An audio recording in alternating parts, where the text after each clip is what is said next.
99% लोकांचा असा गैरसमज असतो की फक्त इंडेक्समध्ये मुवमेंट असते, स्टॉक्समध्ये अजिबात मुवमेंट येत नाही. हा व्हिडिओ त्यांनी नक्की शेवटपर्यंत बघा, त्यांचा हा गैरसमज दूरच होऊन जाणार आहे. मार्केट क्लोज झाल्यानंतर तुम्ही काय करायचं आहे, NSE इंडियाच्या वेबसाईटवर यायचं आहे. स्क्रोल केल्यानंतर मार्केट स्नॅपशॉट दिसतो, त्याच्यासमोर व्ह्यू मोरवर क्लिक करायचं आहे. त्यानंतर तुम्हाला गेनर्स आणि लुजर दिसून येतील. ऑल सिक्युरिटीज मधून निफ्टी 50 किंवा FNO सिक्युरिटीज तुम्ही सिलेक्ट करू शकता.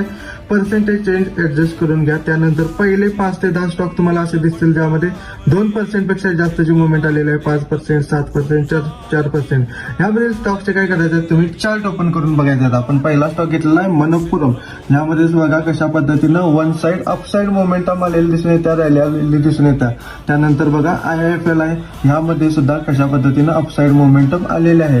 त्यानंतर लुजर स्टॉक जे आहेत ते सुद्धा बघू शकताय. पहिले 5 ते 10 स्टॉक बघा 3%, 2%, 2%, 1%, 0.8% ची मोमेंटम आलेली दिसून येते.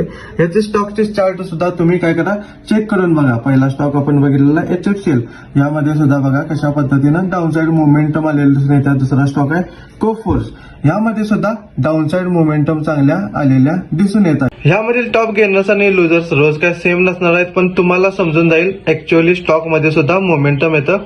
आपण त्याकडे प्रॉपरली लक्ष दिलेलं नाही, फक्त इंडेक्स ट्रेडिंगच करत बसलोय.